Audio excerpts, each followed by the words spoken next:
Why hello kittens. Today I'm going to be talking about Changing of the Guards by Matt Spencer, possibly the worst book I have ever finished, and I'm excited to tell you more about why. This review will be completely spoilery, so if you want to read this book without being biased by the machine that is my review, then please stop watching now. There are trigger warnings in this book for sexual assault, rape, murder and patriarchy in general, but I'm going to try and manage them very well. But however, if you feel at any point during this review that you can't listen to another word, it's too triggering, please, I won't hold it against you if you stop watching. For the rest of you, however, stay on to the end. It's good for me, it makes me look good in YouTube stats, and also I spent a long time making this review, so bitches, you better like it. So, Changing of the Guards was written by Matt Spencer. He is a man. I don't know how old he is. He's written about 10 books, I think. One of them is a non-fiction, and the rest are fantasy or sci-fi, so you'd expect him to be a fairly competent writer. The way that he writes is good. His voice is okay. He has this annoying habit of using accents when characters are talking, which drives me up the wall. I don't know why people do that. So, like, you know, he'll spell them with a apostrophe EM and stuff like that, but it's fine. His writing is fine. However, his subject matter is atrocious. So let's get started, shall we? The book opens with Sev. His name's actually Severin, but I'm going to call him Sev because Severin's a really weird name, and also because I just want to, because I'm going to say his name a lot. So the book opens with Sev being tortured for information over something, the reader doesn't know what, and then we immediately, after I think a page, teleport back in time to the reason why he's there. Now, the reason that most authors do this, especially when it's over a third of the book that we teleport, is because they know that their build-up is very slow and boring, and they want people to know that there definitely is action coming up. Please don't do this if that's the case. Please just change where you start your novel to one that actually makes sense. To be fair, action is one thing that the Changing of the Guards doesn't lack. Alright, so the first thing that happens in this really long flashback for Sev is that he's summoned by a priest king.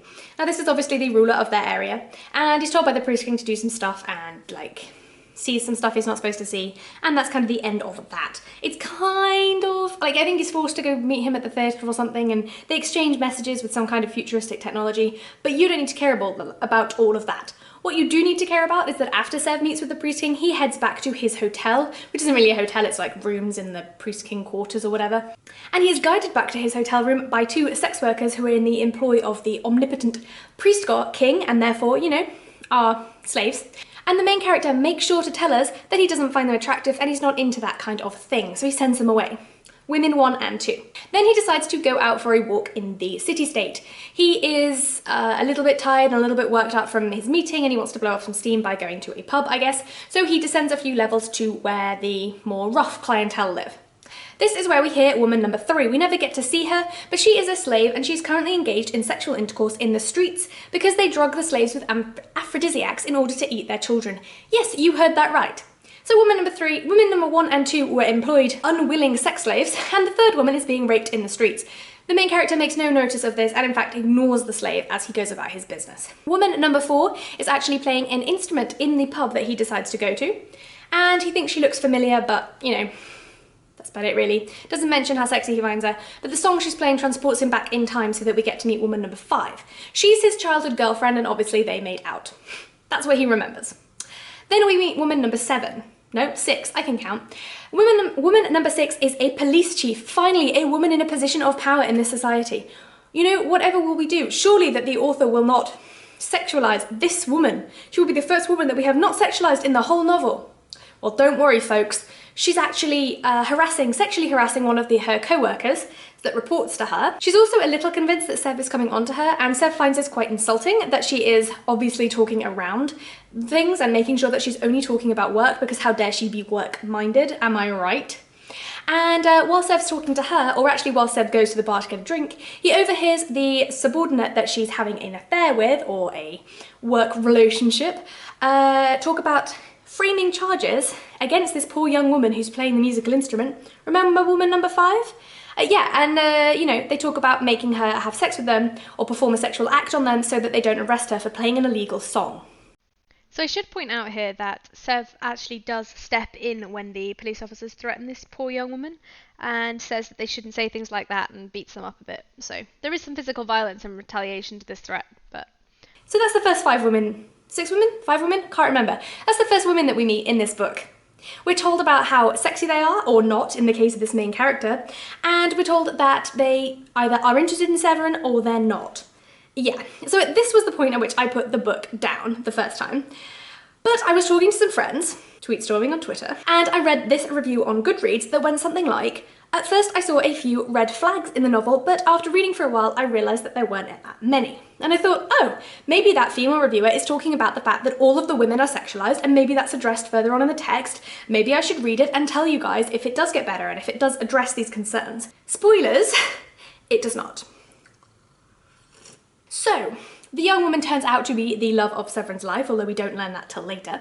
She was his childhood girlfriend and he is super into her.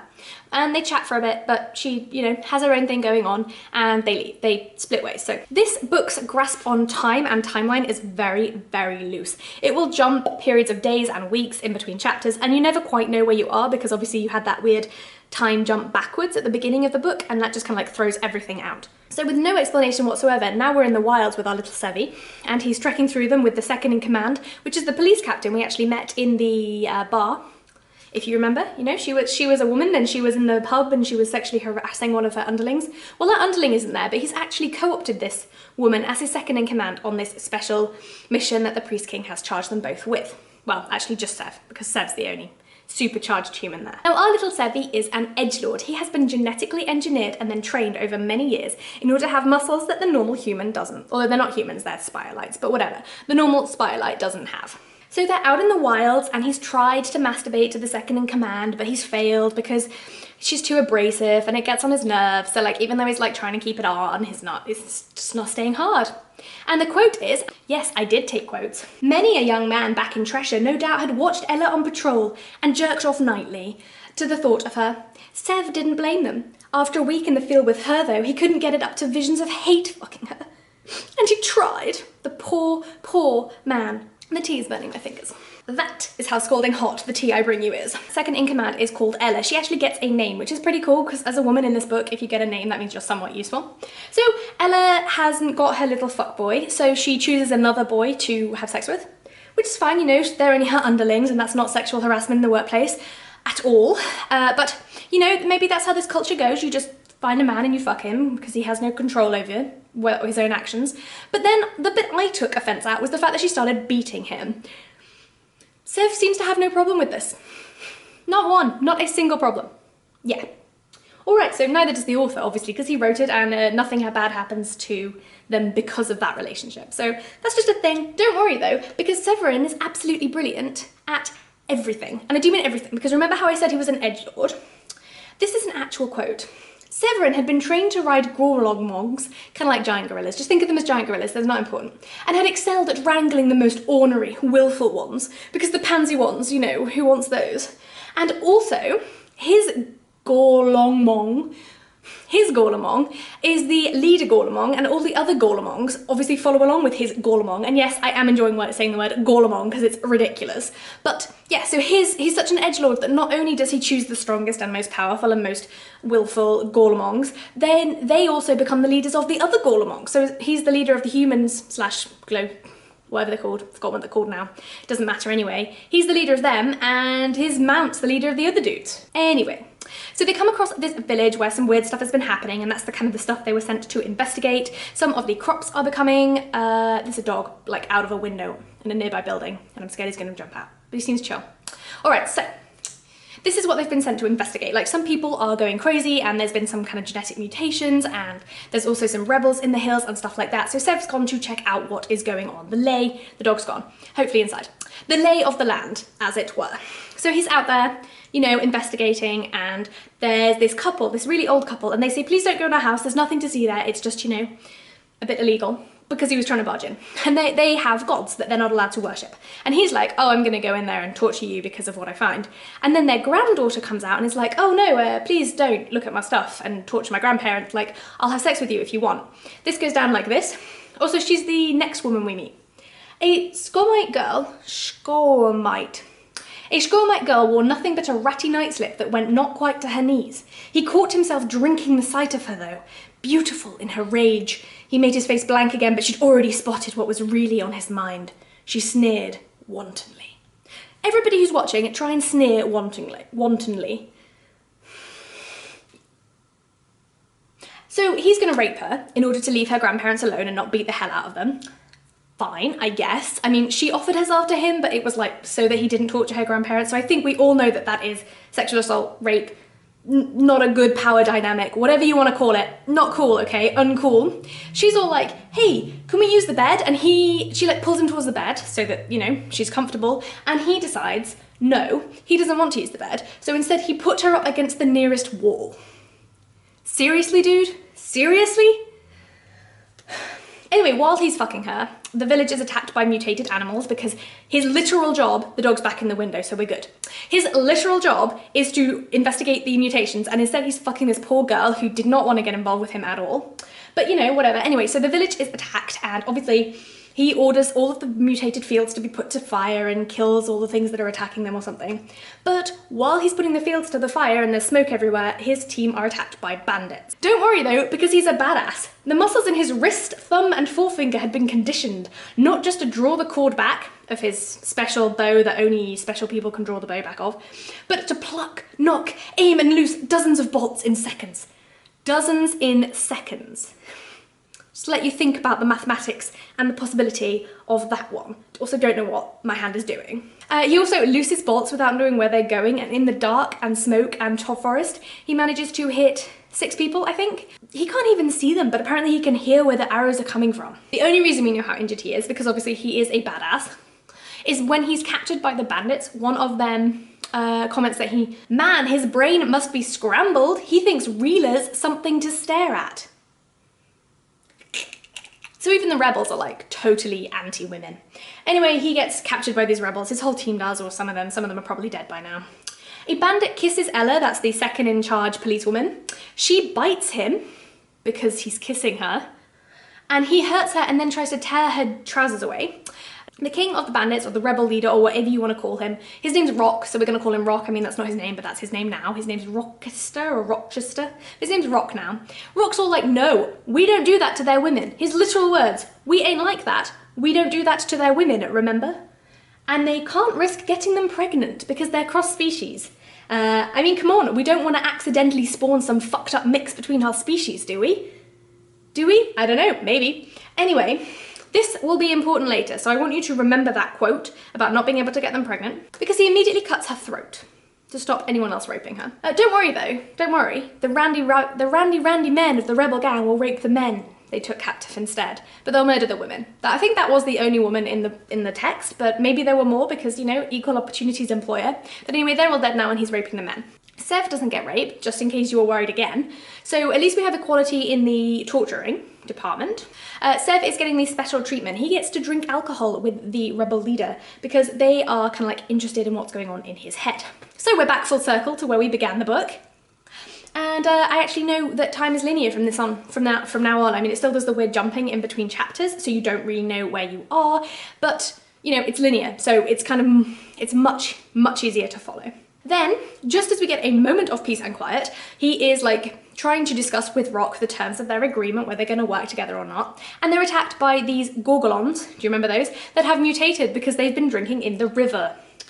Nobody thought about this. Like, even Sev didn't think about this. He was just going to kill a load of villagers who'd been drinking from the well, but instead his little beast dude, who he trained so well, mutates and attacks them all. So that's when he decides to team up with the bandits, because really he has no choice because he's injured and his hands are bound and, you know, there's crazy things attacking the camp. So a bunch of bandits will die during this attack, but Sev won't because Sev is specially trained, don't forget. So anyway, he kills the mounts. It's kind of easy. I think he gets like a tiny bit injured, but not too bad. And he kills his mount, which was obviously the most mutated and badass of the mounts.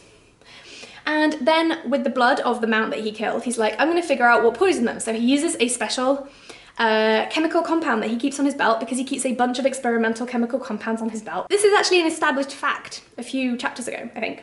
He just like experiments with chemical compounds and he doesn't tell anyone about them because he doesn't want to be killed as a heretic.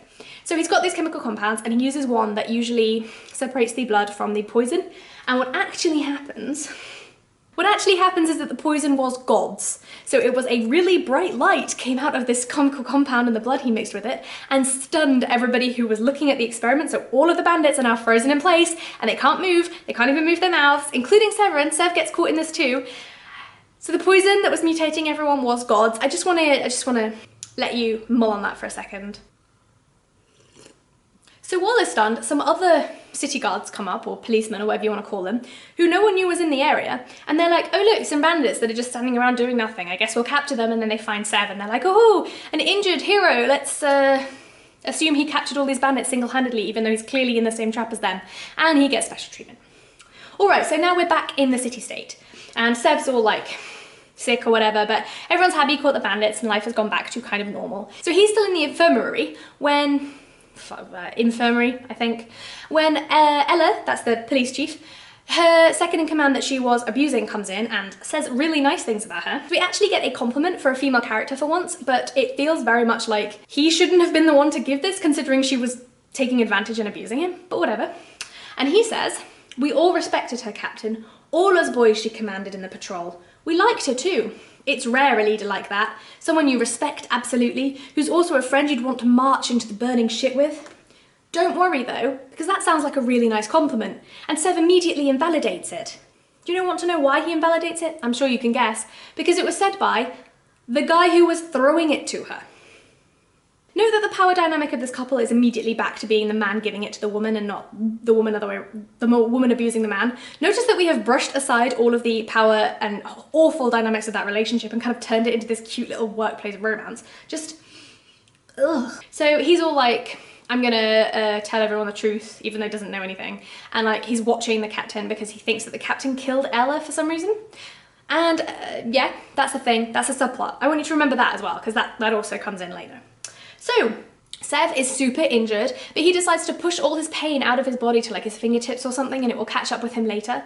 And he goes out of his sick room and goes to visit the priest king who gave him the orders. He has figured out with his massive brain and not told the reader it was the priest king all along that was poisoning the villagers and mutating all these animals and causing all of this chaos to go down because, I don't know, because he wanted to. It's unclear. But Severin has worked this out and he goes to see the priest king and he beats him up. And yeah, that's it really. There are a couple of quotes from this that I particularly enjoy. No one saw him enter, which was a good thing for them because, you know, he's a highly trained badass who can defeat anyone. Duh. Severin stood not 10 feet from him, still in just the right arc of shadow for temporary invisibility. He imagined how it would feel to just fly off the handle and beat the shit out of the priest king. He knew the sensation so well that they went all the way to the nerve endings in his fingertips. Not a thing. Severin kicked Crathusa, that's the dude, again, in the ribs this time. At least 2 of them broke. Anyway, so he's being a badass and, you know, beating up this dude who was perfectly nice to him because he caught him polluting and poisoning the populace, which, you know, I mean, I would have gone the diplomatic route, but sure, beating this guy up. He seems convinced that he will beat up this guy and then tell the truth, and then the world will be like, oh yeah, cool, good catch. The priest king's gone now. Not how it goes down. But since Sever doesn't tell us any of his plans, like maybe he had a different plan, maybe this was his plan all along, and spoilers, it will be. So he's caught in the act by a whole bunch of guards who are like specially trained against the police force to like defend the priest king against all comers. And you know, they're like specially trained just like Sev and genetically engineered just like Sev. We see another policewoman here. This is the second time we see a policewoman. She's running in. Sev breaks her arm with absolutely no problem whatsoever. He easily defeats her. He could have sliced her open, but, quote, he decided not to at the last second. So she still had both her tits in one place. That's the reason that Sev gave. Yeah. Single-handedly, he defeats a whole troop of these super hardened, you know, super genetically engineered, super trained criminals, troop of guards. Have I mentioned that he is an edgelord? He actually says, none of these agents would die of their wounds, they'd just spend a while wishing they had. So Sev obviously decides to run to the love of his life and, yeah, you know, hide the evidence in her house. And while he's there, he's like telling her that he's convinced that no one would follow him and no one would guess he's there. And obviously Ella's boyfriend shows up and is like, yo, I know you're in there, come out or I will hurt your girl. And so Sev comes out because, you know, girls are every man's weakness. So he finds out that the love of his life, who also happens to be the priest king's cousin, which we knew before, don't worry, is also the priest king's like bit on the side, like he's raping her frequently. Yay. And yeah, so that's something that we found out, which is really icky. And the police chief that captures him, you know, Ella's boyfriend, he threatens to rape this girl to pass the time. He literally says, to pass the time while they're at it, raping the shit out of you, and before you protest, I got permission from your cousin to do it, obviously. So as far as I can see, Sev is not tortured, though he's convinced he would be. He's not tortured, but he is sent to an experimental prison that will turn his brains to mush. Now this bit is pretty cool. So they are transported on something a bit like an elephant, whose bones have grown out, who've like been genetically engineered to grow out and mold around, forming the cage. There's no way out or in of the cage because it's made of bones and it's attached to this animal that is also transporting them. That bit's pretty cool. It's a really cool visual, right? Now, Rock is also in this cage opposite my little boy Sevy. Rock, if you don't remember, is the Bandit King Rochester. He is, you know, trapped with Sev and they've both got their hands bound behind their backs. And, you know, there's no women there for them to insult, so what are they gonna do? The backstory of this novel is that Severin's culture is kind of like invading everyone else's culture and forcing them to live by their rules. He says, the direct quote, "Your culture's been sliming all over mine like a naughty uncle on a little bitch sprouting tits." Sexual harassment of minors, anyone? For some reason, and I guess just in case they were transported to the horrible experimental mental prison on this elephant, Severin has swallowed a vial of poison which is acidic to this elephant, and it's tied it around one of his teeth. So he needs to get his hands free. No, he just wants to upchuck it, and I think he needs a hand free in order to get the poison, in order to like spread it about a bit. Oh, also, they can communicate with each other using a language that no one else can understand because of Sev's apparently amazing mental cat powers. Like, he has mind-altering superpowers or something, I don't know. The exact quote, for anyone who wants to decipher what is happening, is, "Whoever decided to transport someone of my rank and education on a rig like this made one mistake. They didn't gag me." Anyway. So they escape. They have this crazy plan where they pour the acid on the bottom of the elephant rears up and like tilts and stuff. Everyone else dies. Sev has zero care for everyone else, where Rock's like actually worried about the other prisoners. But they get out and no one else does, and they're injured. I think one of them's torn his leg. I think it's Rock. Rock's torn his leg up, and he saves Rock's life. So they team up again. This time though, it's for real, you know, Sev's not gonna blind and stun him accidentally. So now they're teamies again. Now, of course, the place where the elephant reared up is Rock's territory, and he knows everywhere around because he's been here so long. Of course, coincidence of coincidences. But he knows where the safe house is. So they get to this safe house and no one is there, but it's like regularly topped up. So Sev crafts himself a sword out of the leftovers of like, and the spare parts that they've got lying around, because they've got swords and stuff. It's a safe house with weapons, that's fair. Somehow this sword is better than any sword either of the men have held before. Like, it's perfectly weighted because Sev is just so good at making swords out of scraps. Also, they talk about this sword like you would talk about sex. Everything has to be described as a sexual object. So the one for this one is, "I'm getting a bit of a hard-on here. Over that sword, I mean, not you." I should say it in accents, right? "I'm getting a bit of a hard-on here.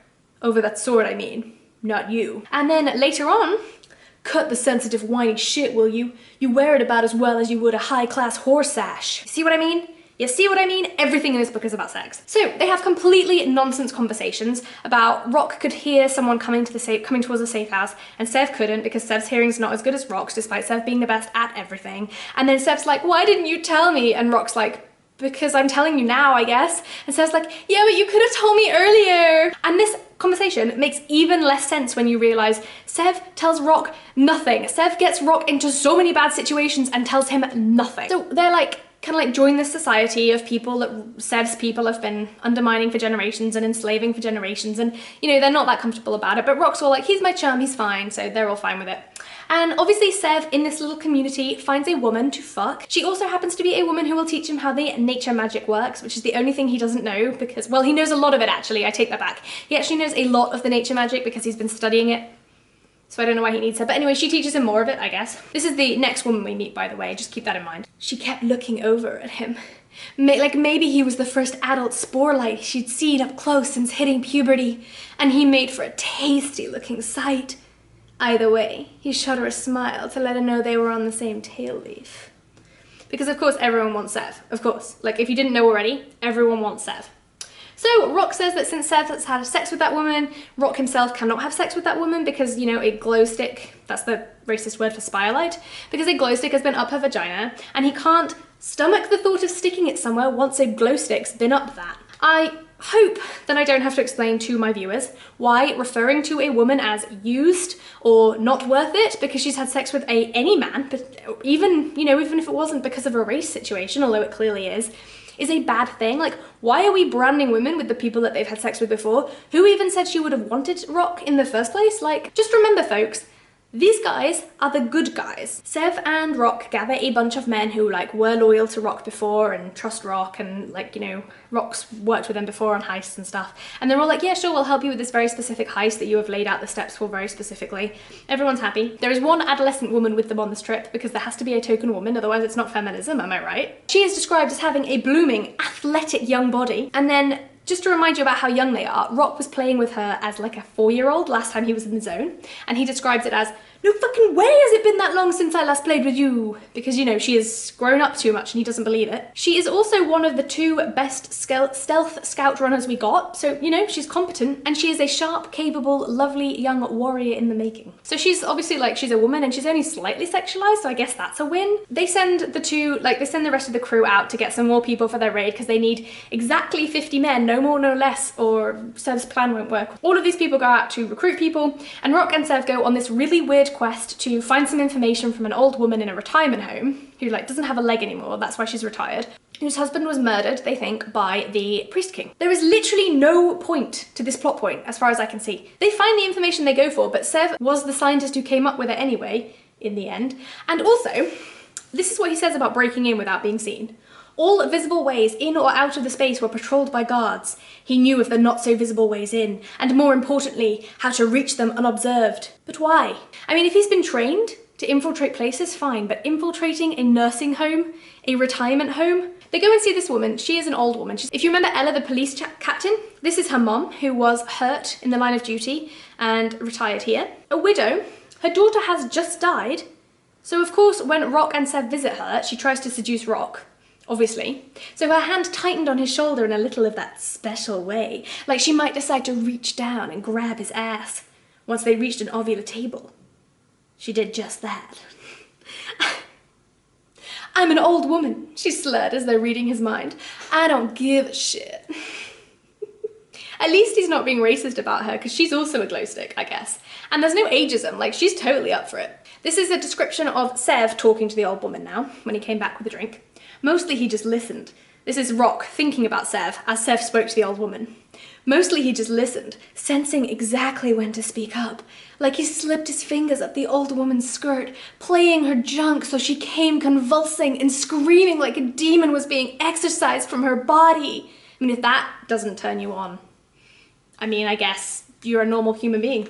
Sev says he's there to get the research note. She's all like, oh, my husband came up with them and I was also a scientist too and I also came up with them. And we're all like, oh yay, you know, she came up with them too, so she's like a better scientist than her husband. And yay, feminism. And then later on, Sev will reveal that he was the one who did all the work and fed her husband the idea, so like, I don't know. I don't know why she thinks she was the brains behind it, and I'm not really sure how this whole relationship thing worked, because Sev is obviously an edgelord, I mean scientist, so he came up with all the research and then I don't know why he gave them. Anyway, he fed it to the husband so that he wouldn't get the blame or something, not sure. The dude's deceased now, so whatevs. I don't know, I didn't really understand that part. They get into the city, so this information fact-finding mission is over. The people have recruited their people. They follow Seb's instructions to the letter and kill lots of guards. I think there's like 150 guards or something. But they kill them all and they get into the city, and they only lose a couple of men, like not that many. One of them had his leg cut off, I think, and then Seb's like, they're questioning Seb's loyalty a bit. And he says, if I wanted to buy my way back in with your severed heads, I'd be wearing yours on my dick by now. What a charmer. So the only woman on their team, if you remember her, she was like a young, kind of like teenager, I guess. Her twin brother is injured, like really badly, like bleeding out from the leg, injured, barely can walk, injured, passed out, injured. And she is shown to be completely useless and hysterical while Sev is trying to heal him. The fuck, shouted Tia, you're killing him. No, I'm not, Severin shouted back. I'm saving his life. Now hold him still for me. I know what... that was a quote. This is not a quote. I know what I'm doing, you little hysterical woman. Not a quote. All right. You know, women are useless and they're just there to be pretty and get fucked. So we know that by now.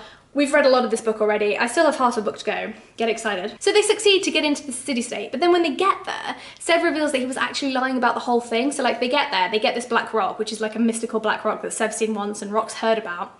And then Sev like sets up a barrier with the black rock without discussing this with his team at all, who were only there to like get in and get out again and take the Black Rock with them. And that prevents them from going home, and from anyone from going home. No one can leave or enter the city-state. Rock makes the observation that it seems like there's more and more to this that you've forgotten to mention to us, which is a completely valid observation because Sev tells them bugger all. Sev reveals to the Priest King that it has been his plan since they were children to do this. The actual quote is, "You never even stopped to think about it, did you? Why a guy like me would bother making good friends with spoiled little cunt like you?" They govern for a bit, like Sev and Rock are like governing, and you know, Sev makes public nudity and homosexuality legal, which is nice, so lots of people can live how they want to live. So Rock pressures Sev into letting this refugee group through, who are like Rock's people, and it includes Rock's wife. Rock's wife is in this refugee group. And Sev meets her, and it turns out that she's the girl he raped, if you remember, when he was like gonna torture her grandparents for having the wrong gods in their flat. So that's awkward, but don't worry, because him and Rock's wife will have a conversation later where they both admit blame for what went on. That's right, Rock's wife and Sev will share the blame. "Do I need to remind you that that whole frolic was your idea?" "I need to remind you why it was a good idea at the time." And also, she leaned in so her palm teased his crotch, then swayed away soon enough to remind him they were done with all of that. They're worried that Rock will find out, but later Rock reveals that he already knew, so I don't know what that was about either. But so they like keep hanging out in private because they're worried that Rock will find out. Rock and Sev are just kind of like getting drunk and chatting, and Rock reveals that it's true. Sev's kind and his kind can't make babies, so why did he murder all the women? Who knows, my friends, who knows? So Rock warns Sev that one of the lieutenants, remember Ella's boyfriend, he's brewing trouble, but Sev's like, he's fine, he doesn't need to like me, he just needs to do his job. So then Sev can't be asked with all of that, that seems like too much work. He kidnaps his old girlfriend, remember the love of his life? He kidnaps her, has her arrested, and then has her taken to a restaurant so that she goes on a date with him. He'd personally designed the dress to show off her gleaming smooth arms and neck and breasts. A. Why? B. It's her dress, damn it. Let her design it if you want to give her a special design dress. And C. When does he have time to design a dress? He's just taken over a city-state. He's drowning in work, he admits it. Direct quote from their date. Sev stepped around the table and bowed, "Milady." So Sev tells her repeatedly that it's her choice if she stays and goes and that he doesn't want to be like her cousin. She suddenly looked flustered and confused. He kissed her again, more urgently. This time she pulled back. No! So she decides to go after he's like trying to force her to kiss him.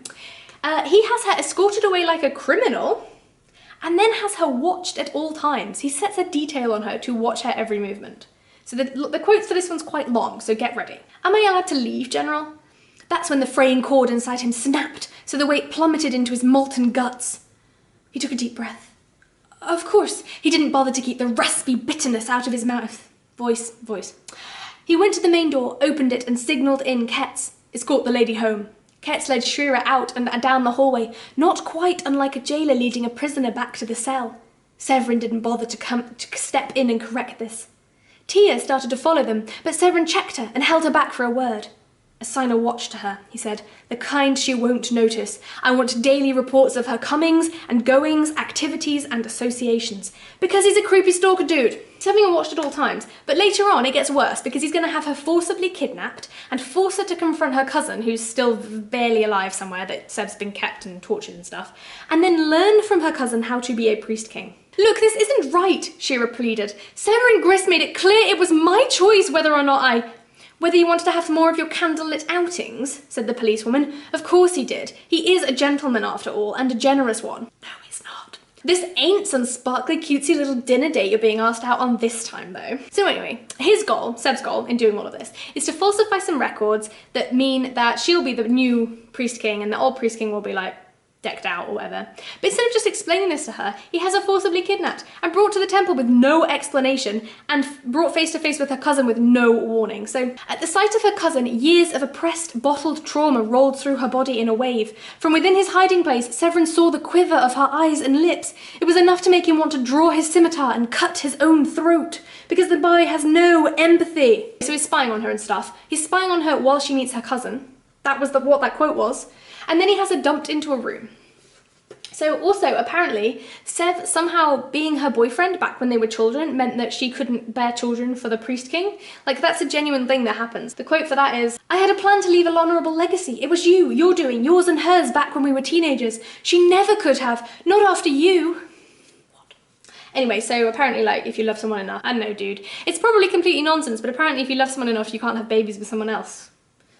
So the Priest King is, like, trapped, like I said, and being tortured by Sev, and he's babbling constantly about this demon that's coming to collect the rock and, like, how they need to be careful and right the wrongs that they've done and stuff.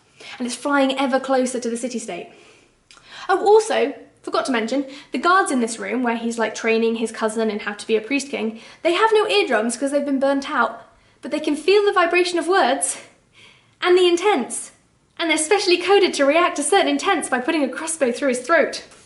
So now we have a complete change of pace. We actually get a completely different point of view, and I think it's the first time we get to see the world from a woman's eyes, and we get to see them from Rock's wives. Elandra, that's her name, we're going to call her Elle.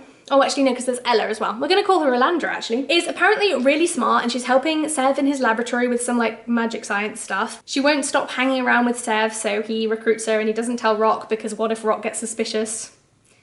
She's so smart, she gets lonely in the lodge because she's working in the lab, but it's not as much as Rock is working elsewhere. So obviously as a woman, she's redecorated the house and she's learnt to cook this new cuisine. She gets new clothes as well, because that's what women do. So Sev is busy maintaining the city-state and has this grand plan that he's told no one about. And this woman's, like, trying to manage it. And she gets kidnapped by the officer that Rock warned Sev about.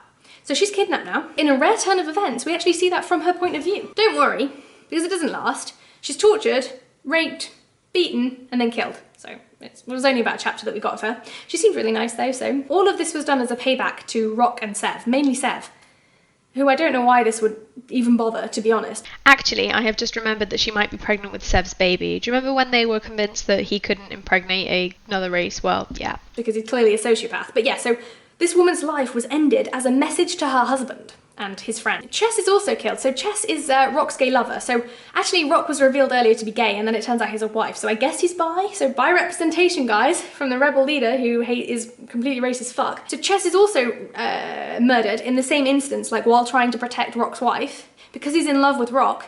But when Rock gets there, he doesn't really care about Chess, and he's all about his wife, because obviously all bi and gay men actually only care about women. So anyway, she's dead now. She's murdered. And Rock makes it clear that she was only murdered because Sev would find out that she knew everything, and she would have told the attackers everything. So now Sev's like, oh shit, they'll move the rock that's keeping everyone out, and also there's an army outside. I forgot to mention that because it's not at all important at any point during this book. There's an army outside. So Sev books it back to the temple, and Rock's like, sure, you go, I'll, like, get my people out of the city because they shouldn't be here, and this army's gonna murder them all. The demon actually turns up. So remember the Priest King's ravings? That demon actually turns up, and the elite police force who are camped outside can enter. They will kill lots of people, but nobody we know, so don't worry. The demon takes the black rock, and is actually really charming. He just says, like, sorry this fell into the hand. Sorry this fell down in the wrong century, we'll be back. And then he just fuck us off. Was the author high? That's what I want to know. So Sev's in the temple now, and police officer Slimeball, who murdered that woman and used to have sex with the police chief. Anyway, he's there, and Slimeball manages actually to cut off Sev's leg, but that's only because Sev had, like, knocked his arm or something. It was slightly off balance, like, by a hair. So Sev doesn't have a leg anymore, and don't worry, there are lots of excuses as to why badass edgelord Sev doesn't have a leg anymore. But Rock, for some reason, hasn't evacuated and runs up and saves Sev, pins Slimeball to the wall and then sets fire to him while this army's approaching. See, I told you it wasn't going to be important. But anyway, this guy's on fire now.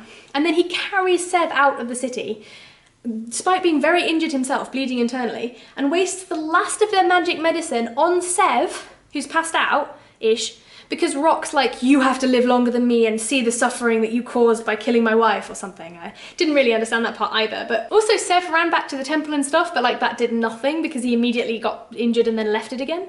So now everything's over, and we get a viewpoint from the chief of the army who've just invaded, and this reveals to us that Sev's plan about replacing the Priest King with the woman Priest King, that actually worked all along, so that was pretty cool. She's doing a bunch of the things that Sev wanted her to do, which is, like, probably sheltering the people that Sev now lives with. And then the last chapter of this book, we see older married Sev, who has a magic fake grown leg attached to him so he can still get around, like, watching some children play. There's obviously a girl and two boys, and one of the boys is obviously in love with the girl because even 5-year-olds need to be sexualized in some way. Then the love of his life rides up, being the Priest King lady, and he thinks she might kill him, but he's all like, do you want to come for a walk? And she's all like, yeah, sure. And then they go up to this hill that he told us he wanted her to see, and and they have a conversation that I literally don't understand. So like, I literally don't understand. So this is his description. He hadn't known what to expect beneath the mask. Besides every emotion imaginable, he now saw a little of all of them. They stood there for a while, staring across deepening sunset glow at a view of this whole world and others. Finally, Severin said, "It's a shame, right?" "What?" "How many folks wouldn't believe it if either of us ever somehow managed to put it halfway decently into words for them?" She squeezed his hand and rested her head on his shoulder. "Yes, but we both know, don't we?" she said. "Sometimes knowing has to be enough. What do they know? I don't know what they know." The sun set behind the distant dome of Tresher. Severin smiled at Schrerer in the dreaming, fading light. "Works for me." What? They have that conversation, no one understood a word, it's fine. She doesn't slap him, despite the fact that he like had her kidnapped multiple times. I don't know why, I would have done, I'm sure you would have done, but anyway, they have this like peaceful little reunion and then he goes back to his wife and lives happily ever after or something. So that was my take on Changing of the Guards by Matt Spencer. There were things I did like, but in particular, I really liked the world building. I thought that the idea of genetically manipulating worlds in order to have these kind of fantastical elements was pretty interesting, and I enjoyed the fact that you had gods somehow as part of chemistry, but they were also gods, like we interacted with them as gods as well, so don't get too excited. But yeah, I thought that was kind of cool.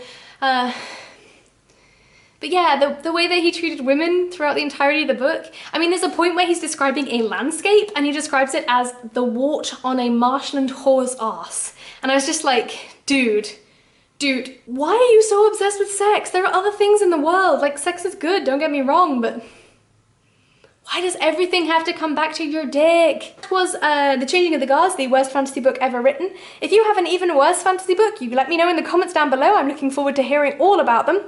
And that's it from me. I hope you're reading a great book, because I sure wasn't.